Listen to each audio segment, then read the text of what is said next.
Ramadan Kareem, ẹ̀yin tèmi lọ́kùnrin lóbìnrin. Ẹ̀mí wa ó ṣe púpọ̀ ẹ̀ láyé. Nínú ọlá, nínú ìbùkún, nínú ìgbéga. Ní kábàámọ̀ o. La ilaha illallah Muhammad Rasulullah sallallahu alaihi wasallam. A dúpẹ́ lọ́wọ́ Ọlọ́run tó kà wá mọ́ amongst the living. Ọba mi àgbàlagbà tí ń sáyà gbangba. Ọba èní, ọba àná, ọba ayérayé. Kábíyèsí, alhamdulillah. Ẹ̀yin tèmi as doctor ọkọ àtìyàwó, counselor ọkọ àtìyàwó, ambassador ọkọ àtìyàwó, tí mo bá ríru èyí tí mo fẹ́ sọ yìí túláàsì ni màá fẹnu sí. Yomi Fábíyì, mo bí n pé Abdulatifu di méjì, Abdulatifu, Bukola Arúgbá,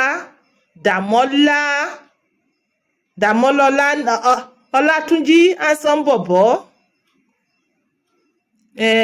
Yínká Solomon, kò sí bá ṣe pé Yínká Solomon tá à ní pé Ibrahim Chata, MC Oluomo, bàbá gbogbo. Ẹ ǹlẹ́ o. Èyí tó wá jẹ́ kí n wá ṣe lélẹ̀ ni ó ní kọ́mẹ̀ntì kan tí mo rí lọ́dà write up èèyàn tó gbé story yìí gangan tó wọ́n gbé with evidence. Wọ́n ní àfìgbà tí MC Oluomo tó bá kúrò lẹ́kọ̀ọ́ èwo lẹ́kọ̀ọ́ gàbádá ẹ fẹ́ lé kúrò ní kó padà sí Ìlọrin. Àfìgbà tí MC Oluomo bá kúrò lẹ́kọ̀ọ́ kí àwọn obìnrin yẹn kí wọ́n tó yẹ mọ́ jẹ́ àsìrà ọjà. Pé àsìrà ọjà ní gbogbo actress in as much as MC Oluomo wà lẹ́kọ̀ọ́ àsìrà ọjà ní gbogbo actress máa jẹ́. That is nǹkan tó sọ. Ó ní in as much as MC Oluomo sì wà lẹ́kọ̀ọ́ àsìrà ọjà ní gbogbo actress máa jẹ́.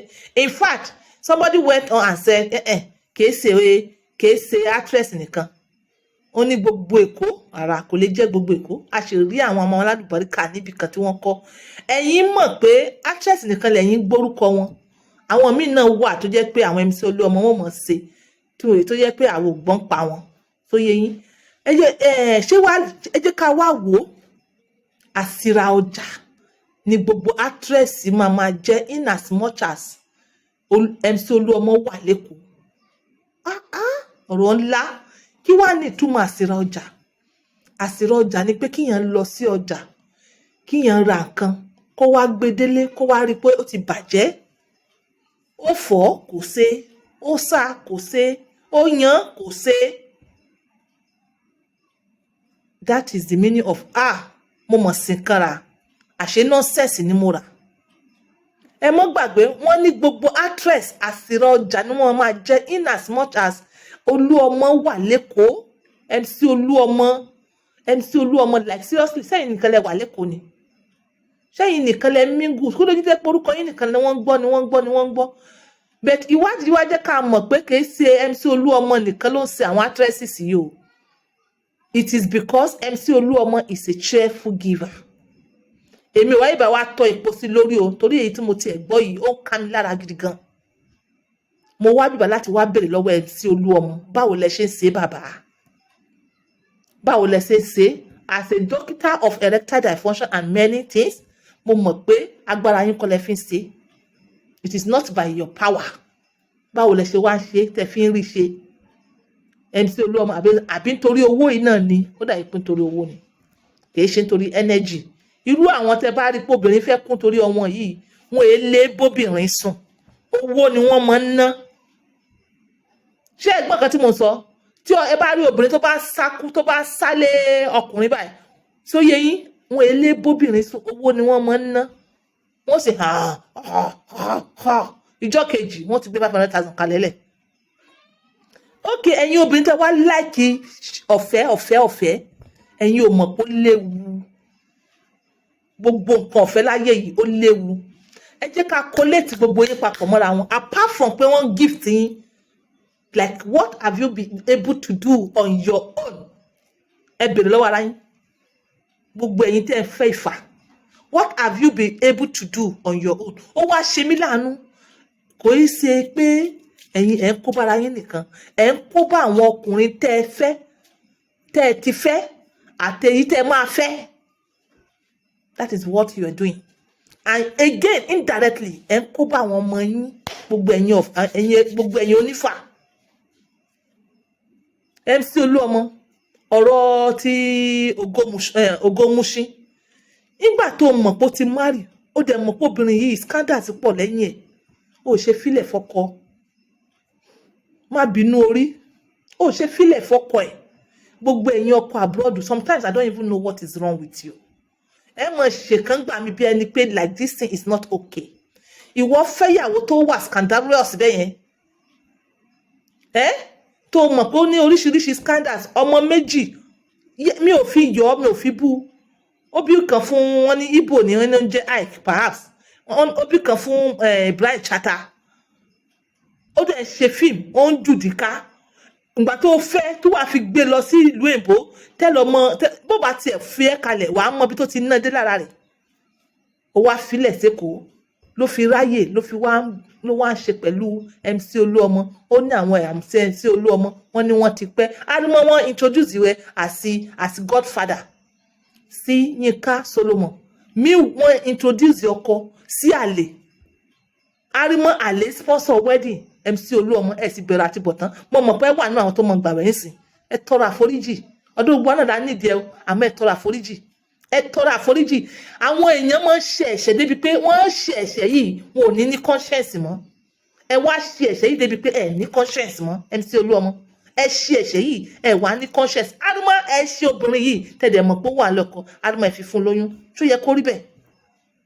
Pẹ̀lú gbogbo àwọn obìnrin tó wà ní ìkáwọ́ yín, gbogbo obìnrin tó wà ní ìkáwọ́ yín, gbogbo àwọn obìnrin tẹ̀lé àwọn ọmọ kéékèèké, gbogbo ẹ̀yin actress ẹ̀ ń kọ́ wa ní nǹkan mi, ẹ̀ ń ṣe nǹkan mi. The only thing that you people celebrate is divorce.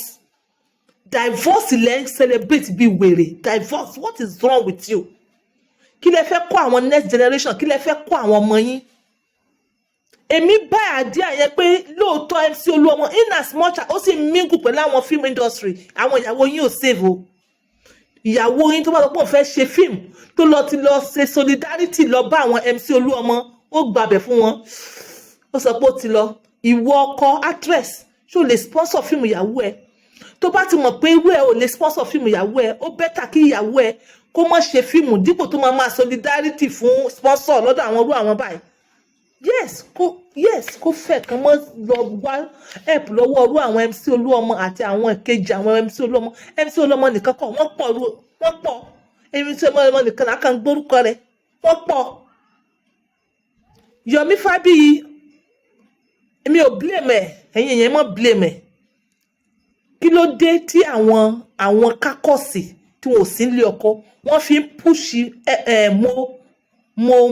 mo bí pé tó fi ń grant interview against nǹkan tó ti ṣẹlẹ̀ tipẹ́tipẹ́. Ẹ wá rò pé Yomi Fabiyi máa dákẹ́, ó máa jẹ́ kẹ́ tarnish image ẹ̀. In as much as ìwọ mo bí pé ó continue láti máa grant nonsense interview, Yomi ò ní fi ẹ́ lọ́rùn kalẹ̀. Kò kí ń ṣe ẹ̀ṣẹ̀ kó náà rí ẹ nígbà tó ti marry, kó náà tó sí ẹ, ó ní òde gbà kí wá ní pé nítorí pé òun ò gbà fún ló fi fún ní rose mọ́. Ó lè jẹ́ bẹ́ẹ̀, but you as a married person kò yẹ kó tún máa grant irú interview yẹn mọ́. Ó ní if you don't stop, bó ṣe máa sọ káàkiri nìyẹn. Tó bá wá pọ̀ jù fọ́kọ rẹ, ìgbà wo ni wàhálà ò ní dé? Ìgbà wo ni wàhálà ò ní dé? Ọkọ wà ní industry, ìyàwó náà wà ní industry. Like èmi wò pé ó yẹ kí ìyàwó kó gáfárà fún ọkọ. Ó yẹ kó gáfárà fún ọkọ because ó dàbí ẹni pé MC Oluomo yìí kò bá yín wá kékeré o. Kò bá yín wá ní kékeré at all. Di méjì ó ní ọkàn mi wà lára rẹ̀. Ṣó yé yín, olókàn mi wà lára rẹ̀ pé a sì ń wo mo bí pé ó sì lè innocent perhaps. Bẹ̀ tó bá mingle mọ́ àwọn tó ti fọkọ́lẹ̀ yìí, tó dẹ̀ jẹ́ pé ó ń rí gift ńláńlá pẹ̀lú wọn, ìgbà wo náà ló náà ní ṣe bí tiwọn. Àwọn ò gbàdúrà rẹ̀. Ṣe bẹ́yìn náà rí Bùkọ́lá Arúgbá. Ṣé a máa ever rò pé Bùkọ́lá Arúgbá pẹ̀lú bó ṣe fẹ́ ọkọ rẹ̀ yẹn nígbà yẹn ní bóyá ó fẹ́ àti ẹ̀mọ̀. According to báwa ṣe gbọ́, wọ́n ní introduction nìkan ló wọ́n ṣe ìgbà tó lóyún fún bọ̀bọ́ yẹn. Ẹ má gbàgbé pé bọ̀bọ́ yẹn ti marry tẹ́lẹ̀. Ó ti marriage òun àtìyàwó ẹ̀ Rálì àti kò pé 1 year tó ń Rálì àti wá discover pé Bùkọ́lá Arúgbá ti lóyún fún ọkọ òun bí journey tí wọ́n yẹn ti end níbẹ̀ yẹn nìyẹn.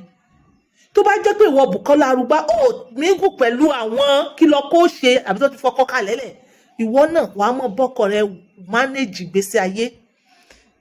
Ìgbà kan náà lẹ sọ pé ó ní financial problem, kò lè tọ́jú ilé, kò lè tọ́jú ọmọ, ó fi ìgbà yẹn fi lọ. Ìgbà yẹn gan ló ti lọ mingle mọ́ wọn, ló ti lọ jẹjẹkújẹ, ló ti lọ taste nǹkan tó yẹ kó taste. Bùkọ́lá Arúgbá irú wa ni wọ́n kó the remaining of your properties. Kí ni example yín? Ẹlẹ́ẹ̀ni fọkọ́lẹ̀ àmọ́ ẹ̀ gbélé. Ẹlẹ́ẹ̀ fọkọ́lẹ̀ ẹ̀ gbélé. Ẹ̀wọ̀n ìrírí yín ní mingle of your husband. Wọ́n máa ń rí tẹ́ máa ń mingle máa wọ̀ kọ́lọ́kọ ni. Bí tàwọn MC Oluomo. Ṣé bó ti kó jáde ń sìn? Àbó ti kó jáde finally àbí? Ibi wọn náà MC Oluomo.